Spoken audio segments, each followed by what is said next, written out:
Hi guys, and welcome back po sa Tarot Page Philippines. And for this video, gawin natin ang weekly horoscope for April 22 hanggang 28 para po sa mga kaibigan natin na merong Sun, Moon, at Rising sign na Aquarius.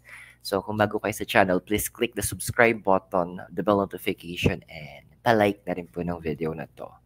At request ko na rin po kung pwede, paki-share na rin po sa mga social media accounts nyo itong video natin and sa mga group chats nyo na rin. Malay nyo, may matulungan kayo sa pag-share nyo.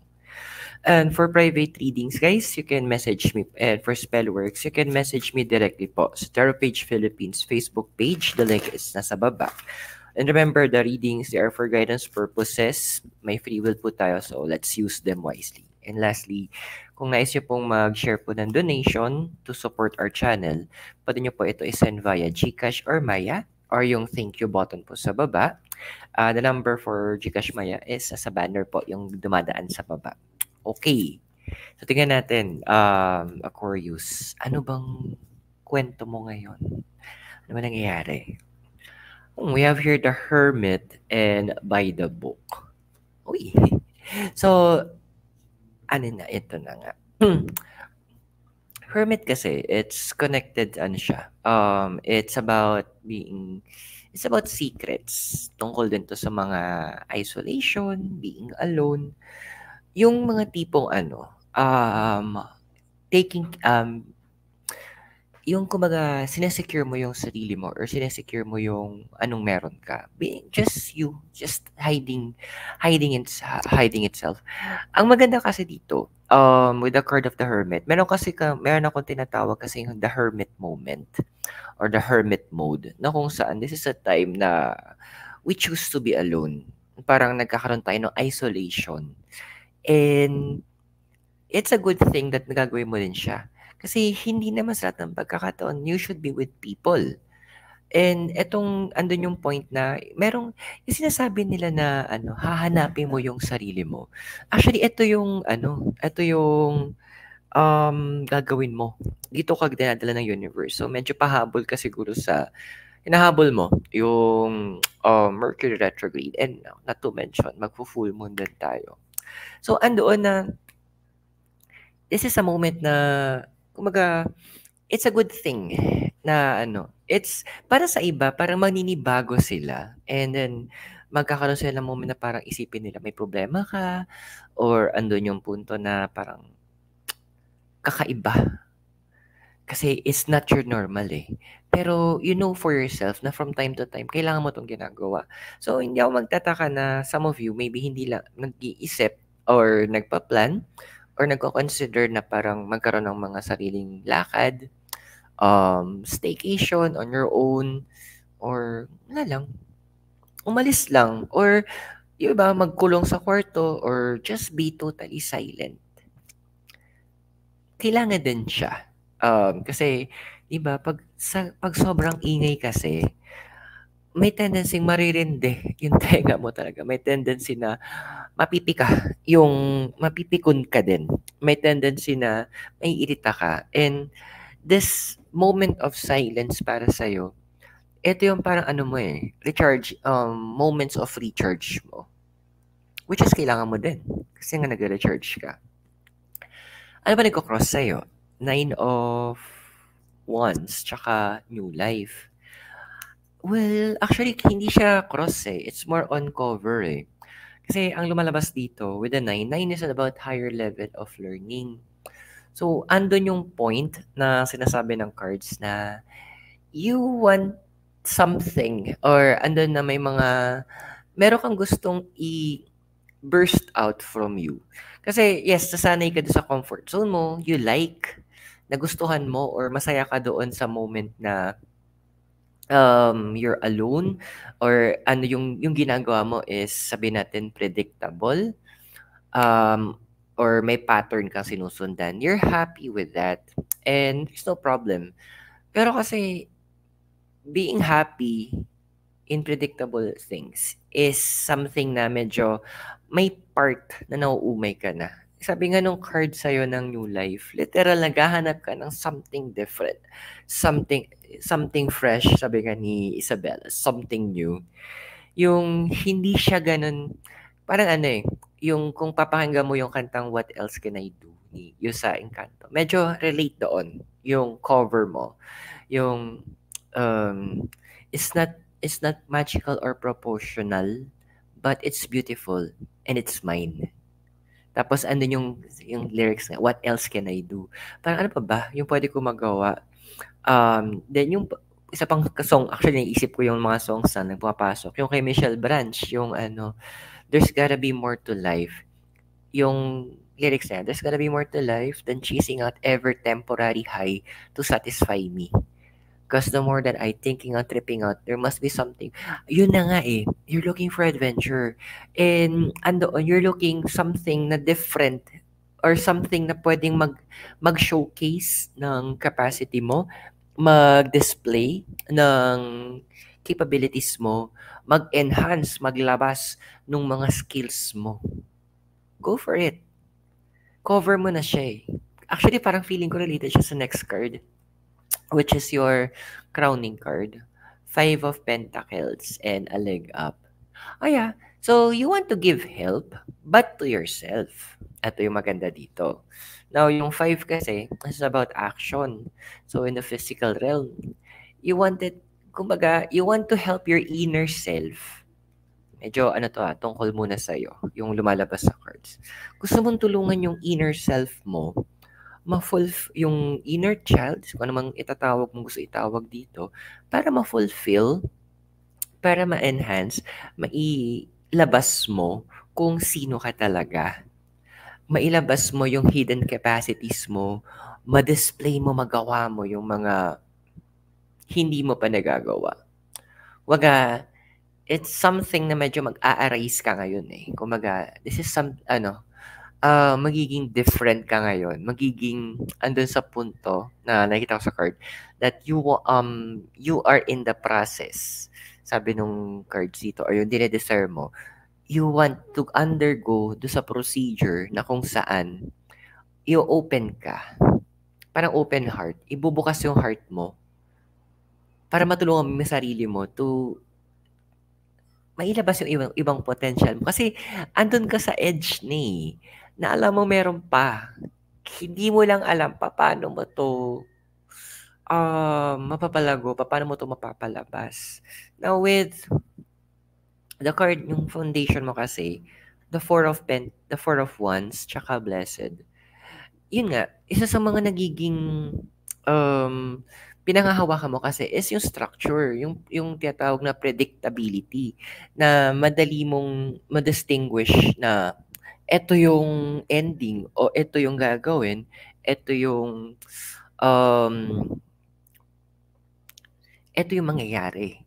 Kumbaga sa chess, alam mo na na-anticipate mo na yung next five moves nung kalaban mo.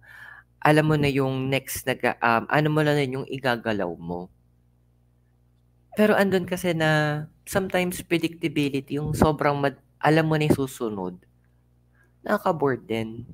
Baka maniwala ba kayo, minsan ayokong basahan sarili ko. Kahit na kating-kating-kati na ako, basahan yung sarili ko. Ayoko. Kasi may moments na gusto ko ma-surprise din ako.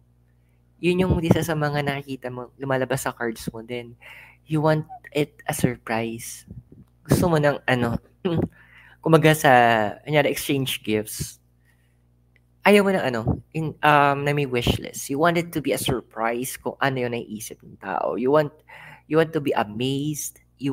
Gusto mong malaman yung thoughts nila na bakit ito yung binili mo at yung binigay mong gift para sa akin. Kasi ito yung nakikita ko sa'yo. Mga ganon. Yun yung something na gusto mong maging additional into your foundation. Kumbaga sa energies, masyado ng puro straight yung lines. Medyo laglagan natin ng curves. Diba? Okay, so, what is your past? So, Ace of Pentacles, tsaka Chopwood. Okay. So, nagkaroon ka rin kasi ng moments sa parang hindi naging maganda yung mga endings ng mga naging rush decisions mo. Kaya siguro nag-stick ka masyado doon sa sa pagiging predictable. nag-stick ka masyado na, ito yung ano ko, um, mas gusto ko muna 'to para at least alam ko yung kakalabasan. Pero nag-shi-shift ka ulit, na bakit hindi ko ulit subukan? Kumbaga ang gusto ko kasing naging, ending mo or thinking mo now is nagkaroon ka ng ano, nagkaroon ka ng sabihin natin ng different, thinking about it or nagkaroon ka ng sabihin natin ng moment na nagkamali ka and you're trying to learn. Parang, "Paano ba ako nagkamali? Ano ba yung hindi ko nagawa? May nagawa ba ako? May sumobra ba? May kinulang ba? May hindi ba dapat?" May andun yung mga you're asking yourself questions para ma-correct mo. You're asking yourself questions para maitama mo, which is good. So, hindi mo hinahayaan yung past mo, ngayon na makasagabal sa mga gusto mong mangyari. Instead, you're using it to guide you. Ang galing, okey ka ngayon, Pero ano ba yung ending ng ano, ng ikaw, yung parang evolution mo? So, we have you're the King of Cups and Soulmate. Hala, talagang pipili mo talaga munang mag-solo 'no? Solo ano ka naman, soloista. Andoon talagang, well, lumabas na naman sa mga unang cards mo, yung gusto mo na i-focus muna sa on yourself, the things that you wanted to be done. Siguro andun yung punto kasi nga kakaroon ka din ng mga self-reflection and tulad ng isang card nung unang card kanina which is yung unang card is the Hermit.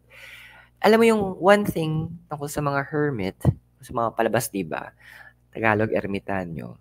Kung maalala natin yung mga movies dati, andoon na ang ang ermitanyo, sila yung pinupuntahan kapag sabihin natin sa isang bayan, kapag may mga nangyaring hindi maganda or may mga sakit, sila yung nakakasagot. Tapos, sila din yung mga parang nagbibigay ng powers or ng magic doon sa mga superheroes. So, ganun yung ginagawa mo ngayon. You're trying to be the hermit. Hindi para magbigay ng magic, but to gain wisdom. Actually, hindi ka magbibigay, ikaw yung magki-claim ng magic mo, Ikaw yung magte-take in nung, para sa'yo. And andoon na yun yung maganda, in silence kasi kapag tayo na lang or mag-isa na lang tayo, we are able to find, yung mga kailangan nating mahanap. We are able to find, what is it that we need. Ayan. So, it's time that you start collecting that. It's time na siguro, yun nga, kung nagpaplano ka na mag-vacation on your own, why not? Actually, last year, ginawa ko siya 2 weeks, ikot ako ng bandang norte na Pilipinas. So, duman akong Tarlac, stop over, Pangasinan, Baguio, tas dumaan ng, stop over kasi so, Atok, tapos Sagada, Bontok, tas Kalinga, tas back again. And personally, I discovered a lot. Kasi nung mag-isa ako bakit may mga discover Kasi parang yung concept ng mga sabihin natin meron kang 1,000 light bulbs. Hindi mo malalaman kasi kung alin dyan yung pinakamatingkad na liwanag unless na ihiwalay mo sila. Doon mo madidistinguish na yung limits and capacities mo. So yeah, continue. In-encourage ka ng cards na to start planning for it. With your physical environment kasi, with the Ten of Pentacles and the Tribe, you have this, yung kumbaga, andun yung point na, yung tribe kasi this is about our family about acceptance Pero, ang hirap kasi, to be accepted, ang hirap tanggapin ng ibang tao kung yung sarili natin hindi natin maiyakap. Acceptance starts within us. Acceptance starts with us. Tayo. Satin. Moi. So, with the Ten of Pentacles kasi, 10 is about the end of the cycle or a start of a new cycle. In the physical realm, si Pentacles. So, andoon na na siguro hindi mo lang na yung iba sa inyo, hindi nyo palang na-admit or hindi nyo, tinatabunan nyo yung pakiramdam na gusto nyo magkaroon ng pagbabago, gusto nyo mag-solo, yung mga tipong enjoying your own company. Kasi ano yun yun yung ang gusto ko nabasa ko nun kung ganito yung pinaka-concept niya. Enjoyin mo yung sarili, yung company mo, yung pagiging solo mo, yung pagmamahal mo sa sarili mo, na to the point na yung magkakaroon ka ng kasama is an option, hindi na requirement. So, andun yung punto na, nga no, kung hindi ko kayang maging happy on my own, then, paano ko ma-expect na yung mga tao magiging masaya kasama ko? 'Di ba? So, that's what you call yung dalawang klase ng relasyon na kailangan nating inaalagaan, which is yung intrapersonal, ito yung connection natin sa sarili natin, and the interpersonal connection natin with other people. The interpersonal, sabi ng card, is affected both negatively and positively by the intrapersonal connection. Diba? Paano mo expect na maintindihan ka kung ikaw mismo hindi mo maintindihan sa sarili mo? Tama naman. Emotional environment mo, the moon, and never-ending story. Ayan. So, si the moon. Ayan. Meron dito pala sa Trinidad lugar na ang pangalan niya, To the Moon. Ganda, promise. So, andoon yung point with your emotion, right? Tapos moon pa. Ever-changing yung emotion. Siguro, andoon na with the, well, Aquarius kasi is an air elemental sign. So, more connected kayo sa mind. Mas connected kayo sa pag-iisip and intelligence nyo. So, what I'm seeing here sa card mo din kasi, na emotions is something new. Ang emotion is something alien o something foreign sa'yo. So, andoon na meron kang phases ng mga emotions na minsan hindi mo ma-distinguish kung may masaya ka ba or malungkot ka on this aspect or maiirita ka or whatnot. So, andoon na sinasabi ng cards na kalma. You will have an understanding about it eventually. Maiintindihan mo din siya in the process. Magkakaroon ka din ng mas malalim na pagkakakilanlan sa sarili mo. And minsan yung may mga karamihan kasi sa inyo, yung tinatawag na kinesthetic learner, na mas naiintindihan nyo ang isang bagay o yung tinuturo sa inyo kapag um, andoon na nararanasan nyo or ginagawa nyo. So, ito na nga. Pinaparanas at ginagawa ng universe sa'yo on how you will be handling yung emotions mo. Paano ka makikihalubilo, paano mo yung mismong sarili mo maintindihan mo, paano mo ipaplant yung sarili mo. And this will be a continuous event. Mangyayari to. Hindi ever ending. Kasi andoon na emotions is napaka-complicated na bagay. Bigat idea, ang symbol ng emotions is triangle na baligtad, ganito. Ang symbol ng Earth, kasi female energy siya. Ang symbol naman ng Earth, which is also female energy, inverted triangle siya, pero may line. The line symbolizes the limit. In the physical, may limit kasi. But the emotions, yung symbol niya, baligtad na triangle, wala siyang line because infinite siya. So just to give you an idea, ang symbol naman ng fire is triangle na pataas. Ang air is triangle na pataas na may line. So same concept, may limit ang knowledge. Pero ang passion wala. And it symbolizes male energy. Just additional info. So, magiging continuous yung mga nararanasan mo. It will be something that you will need to deal with on a daily basis. Na tuloy-tuloy to. And mas maintindihan mo yung sarili mo. Mahugulat ka na parang, nagre-react pala ako ng ganito. Minsan hindi pala ako wala pala akong pake kapag ganyan.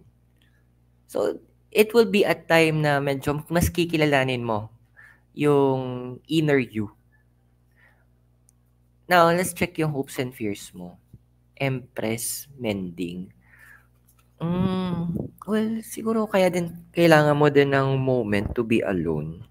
Magkaroon ka ng moment na mag-solo kasi andoon na ano, may mga kailangan kang with the card of the mending here. May mga emotional struggles ka na gusto mong maayos. Kumbaga parang may example, bakit ang bilis ko magalit, ang bilis ko mapikon, or bakit mabilis uminit yung ulo ko? This will, yun yung hope mo eh. Maintindihan mo saan nag-uugat yun. Para mabigyan mo ng kampatang lunas. Para mabigyan mo yung sarili mo ng chance to be better. Na, kasi parang, hindi ko gusto yung gantong pananalita ko or what not. So, andoon na, na yun yung in-offer sa'yo o yun yung hope mo ngayon. Which is yun yung bibigay naman ng universe din sa'yo with the card of the Empress. Empress is about motherhood and about, again, emotions. So, talagang yung hope mo along with your wish to help yourself is in progress. Tingnan natin yung possible future. Ay, the High Priestess. Ayan na nga. Come to the edge. Wala nang patumpik-tumpik. Hindi na magdadalawang isip. Dead ba ka na? Andoon na yung point na I will go, I will follow. Kung saan ako dadali ng universe, kung saan yung flow ng energy, sige, susundan ko. Kung saan ako, kung ano yung mga ituturo, go.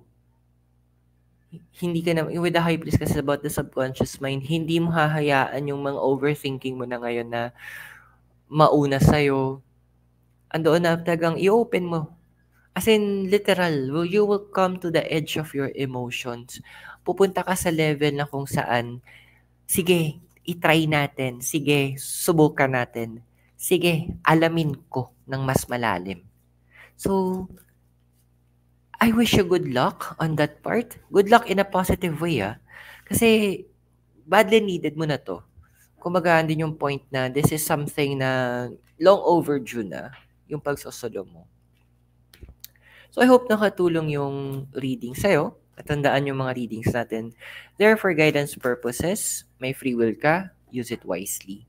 And kung bago kayo sa channel, please click the subscribe button, bell notification, and palike na rin po ng video.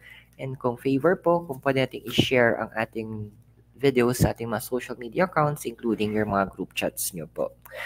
For Spellworks and private reading, pwede nyo po ako i-message sa Tarot Page Philippines Facebook page. Yung link is nasa baba ng description ng video.